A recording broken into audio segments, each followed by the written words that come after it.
మీ review గురు ఛానల్‌కి స్వాగతం guys. ఈ వీడియోలో మనం 'హరుదు' 2026లో రిలీజ్ అయిన మూవీ రివ్యూ చూద్దాం. మూవీ రివ్యూ నచ్చితే మాత్రం సబ్స్క్రైబ్ చేసుకోవడం మాత్రం మర్చిపోకండి గైస్. సో ఇక 'హరుదు' 2026లో రిలీజ్ అయిన మూవీ రివ్యూ విషయంలోకెళ్తే ఈ మూవీకి డైరెక్టర్ వచ్చేసి Raj Talluri. So run time వచ్చేసి 2 hours 10 minutesతో అయితే ఎయిర్టెల్ ఎక్స్‌ట్రీమ్‌లో అయితే స్ట్రీమింగ్ అవుతుంది గైస్. సో ఫ్యామిలీతో చూడొచ్చా అంటే కొన్ని glamour elements, item song type presentation కొన్ని ఉన్నాయి. సో చిన్న పిల్లలతో కాకుండా కొంచెం పెద్దోళ్ళు అయితే చూడడం అయితే బెటర్. సో హానెస్ట్‌లీ చెప్పాలంటే మూవీ నాకైతే నచ్చలేదు గైస్. సినిమాలో బేసిక్ స్టోరీ లైన్ ఇంట్రెస్టింగ్ గా అనిపించినా గానీ స్టోరీ ట్రీట్మెంట్ చాలా రొటీన్ గా అనిపిస్తుంది.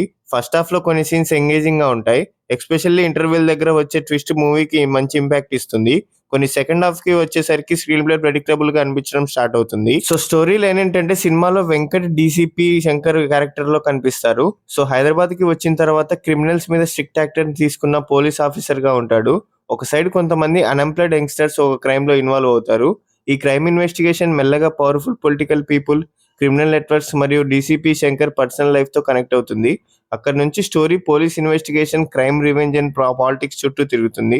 బేసిక్ గా చెప్పాలంటే ఒక పోలీస్ ఆఫీసర్ కి క్రిమినల్స్ మధ్యగా జరిగే క్రైమ్ స్టోరీ ఇది. సో ఈ మూవీకి ప్లస్ పాయింట్స్ ఏంటంటే వెంకట్ పోలీస్ ఆఫీసర్ క్యారెక్టర్ లో డీసెంట్ గా పర్ఫామ్ చేశాడు. సో పోలీస్ ఎలివేషన్స్ కొన్ని బాగా వర్కౌట్ అయ్యాయి. ఇంటర్వెల్ ట్విస్ట్ ఇంట్రెస్టింగ్ గా ఉంటుంది. So action and commercial elements ఉన్నాయి. సో రన్ టైం ఎక్కువగా డ్రాగ్ అవ్వదు. ఫ్లాష్ బ్యాక్ పోర్షన్స్ లో కొన్ని ఎంగేజింగ్ సీన్స్ ఉంటాయి.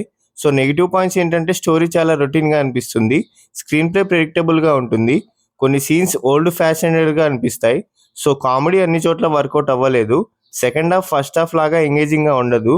క్లైమాక్స్ కూడా ఎక్కువ సర్ప్రైజ్ ఇవ్వదు. కొన్ని యాక్షన్ సీన్స్ ఎగ్జిక్యూషన్ వీక్ గా అనిపిస్తాయి. మీరు old school police action movies, revenge stories, mass elevations ఇష్టపడితే ఒకసారి ట్రై చేయొచ్చు.